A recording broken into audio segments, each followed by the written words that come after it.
Hello, my name is Mike Robinson with Warriors Defenders of Freedom.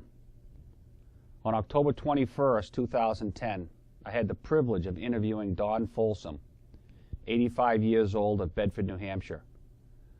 Don, a World War II Navy veteran, told his compelling story of his service during the war. My goal was to leave a video legacy of all these great veterans, the greatest generation. I was lucky to have Don as part of my Warriors project. On March 14, 2011, Don passed away. His legacy will live forever with the Warriors Defenders of Freedom. Thank you for your service, Don.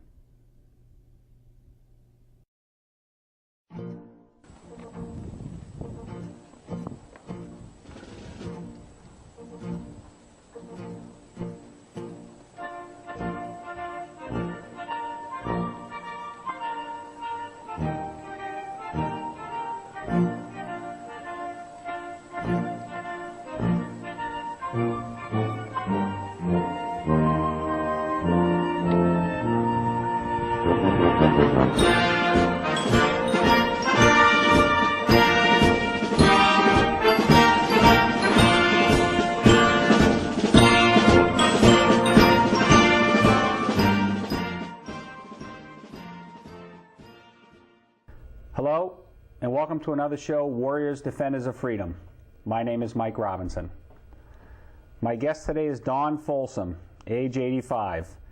In February of 1943, Don, at the age of 17, enlisted in the U.S. Navy. His service schools included mechanical school, gunnery school, and into Navy aviation, where he was assigned to the legendary PBM flying boat. While attached to the flying boats, Don's duties included flying night bombing missions, rescuing downed pilots. After the war, he worked at Caldwell Corporation as a project coordinator, and for over 50 years as a volunteer firefighter here in the town of Bedford, New Hampshire. Don, welcome to the show. Well, thank you. Good to have you. Okay, good. Don, tell us what it was like growing up in Salisbury, Mass. as a kid, especially during the Depression. Well, I lived outside of town, and family had lived there forever, I guess. And we had a garden, and I worked. There was a big farm down the street, and I used to work down there at that farm, and that's where I earned my first money, was down there at that farm, shoveling out the stable. Shoveling manure. Yep.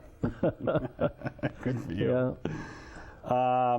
You said your dad was a first motorcycle officer in the town of Salisbury. Yeah. Tell us about that. That must have been a thrill, watching him come home on his bike. Yeah, I always wanted to ride on it, but it was a town bike, and I never got to. It was an old Indian, and that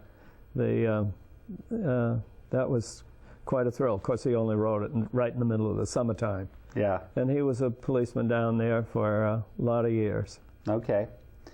You told me about your dad's experience in World War I, and there was a gassing episode. Yeah. Tell us a little bit about that. Well, he was an artilleryman, and at the time when he went into World War I, he was from Exeter, and he said they luckily didn't get really severely gassed, but they got some, and it made them quite ill, and but they managed to recover from it okay. Yeah, and no lasting effects, which is good. Apparently, no. You told me a story earlier of your dad. When you were younger, you would listen to football games as a kid, and he would sketch the game.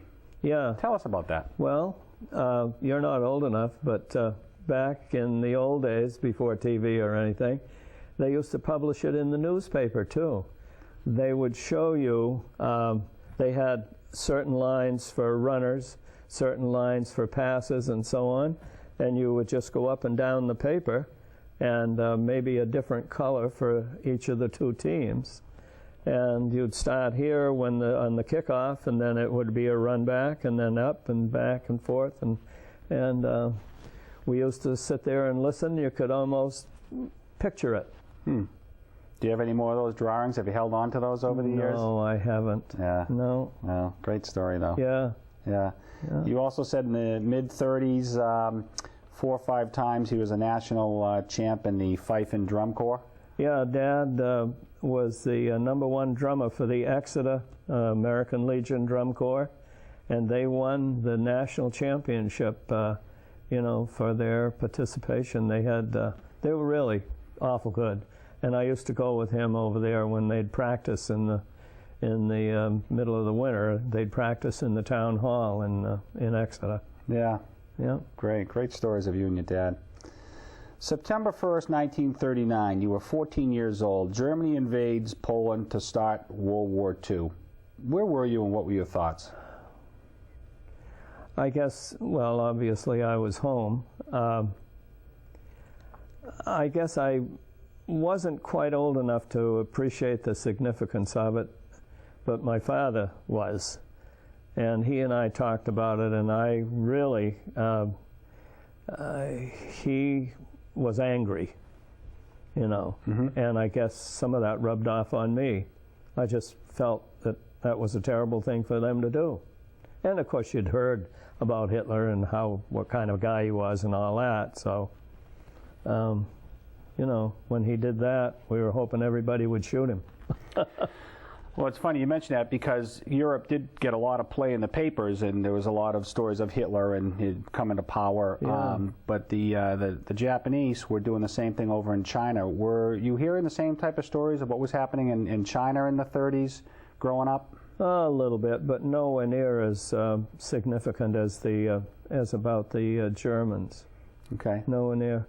And I had an uncle that was first mate on the first American ship torpedoed before World War II. He was sailing off of South America, and a German sub surfaced, put a shot across the bow, and a couple guys went aboard and said, "Hey, we're going to sink you. Now everybody get aboard your life boats and get off of here because we're going to do it." And so he said they gave him, I don't know, half an hour or whatever, and they all got on the end of the various lifeboats and took some food and whatever and took off, and the submarine backed off, and with their gun, no, not a torpedo, with their gun they sunk their ship. It was the Robin Moore, and they had automobiles aboard, and they were going to from South America. Well, they were going from the United States, went down off South America, then we're going over to Africa with them. Wow, yeah, that's a great story. Yeah. And they floated around for 13 days before they came out and got them. Wow, yeah. Lucky. Yeah, lucky. 13 days out in the open ocean. That's not fun. Yeah.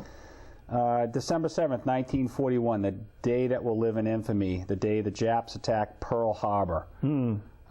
Tell us your thoughts and where you were at that time. 16, I guess you were. Yeah, Dad and I were listening to a football game, and we were sketching how it was going. At this point, I don't remember what game it was, one of the college games. And when we heard what was really happening, we were just, my gosh, aghast. I think my father used a couple of cuss words and so on, but I don't know that the true significance really sunk in. I mean, it was frightening and all that and made you mad and all, but 16 years old, I don't think you understand quite what's happening. Well, I mean, the whole country, as you said, was in an uproar. Yeah. Legally, you couldn't even enlist, maybe at 17 with your parents' permission. But at 16, did you have that fire in your belly to go out and get revenge, or what were your thoughts? I think so. Started, and then as high school boys, we talked about it, and some of our guys actually quit school and went in. They were old enough, they were 17. And but they made an exception for us, and I think for the next couple classes, that they let the seniors graduate in February and enter the military. Yeah, it was February of '43. At age of 17, you enlisted in the U.S. Navy. Mm-hmm. Why the Navy and not the Army or the Marine Corps? What was your thoughts on that? Well, the family, we lived in Salisbury, and the family always had boats. And I, just liked the ocean and the boats and water, and I didn't think particularly about flying. I just thought about being in the Navy. Okay. Yeah. Yeah. And, I couldn't see myself slogging through the mud. You told me boot camp. Now, I always thought the boot camps were in Great Lakes, Illinois, and out in San Diego, but you went to in Sampson, New York, upstate New York. Yeah.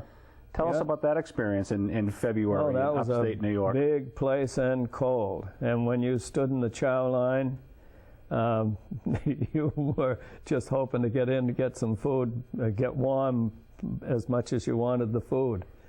There was a lot and lots and lots of guys there, and but we, went from one thing to another, from studying military activities and what the Navy was doing and what the Navy was all about, and then we had a lot of athletic activity, wrestling and everything, and it was a busy time. They had different teams. Were you actually on the wrestling team in boot camp? Oh yeah, and pretty much you'd stay within your weight range and Mm-hmm. so on. Yeah. Oh yeah, everybody was on a team. Yeah. Yeah. I asked this to most of the guys that sit in this seat that I've interviewed. Boot camps all spit and polish and drill. And were there any funny stories or any funny episodes you remember, either in boot camp or some of your training, advanced training schools? Well, probably one of the bad things that I remember is that's where I learned to smoke. They were a nickel a pack. And, you're standing in line and somebody says, hey, have a smoke. I don't know, thanks, I don't smoke. And, hey, Folsom doesn't smoke. And, bought a pack, and I was a smoker for quite a few years. And I know they used to light the smoking lamp. That was one of the terms that allowed you to smoke. Do you remember know where that term comes from? I think it came from way back back when you were aboard a sailing vessel, and they didn't smoke necessarily cigarettes. They probably light up a pipe. Right. I don't really know. Yeah. Yeah. Interesting. Well, that's a good story. Yeah. We don't want too many of our younger audience to participate in that, but it's a good story. Really. Your next duty station, you went to mechanic school in Norman, Oklahoma. Tell us a little bit about that experience. Well, that's where you had the training on aircraft engines, primarily. Okay. I mean, aircraft, but the real complicated part of the plane was the engine, and you had big engines, and you stripped them down and learned about compression ratios and fuel consumption and all of that, carburetors, and how the magnetos worked, and you'd get a bunch of guys around and hold on and crank the mag, and it would give everybody a shock. It was 10,000 volts and no amps, and but it was it was fun at times, and but it was also very serious learning. And was this tied into the PBM, or was just generic engines that you didn't know where you were going to be assigned at this point, idea. but they needed to know, you needed to know breakdowns of just engines in general, and be able to work on them. Yeah. Okay. Yeah.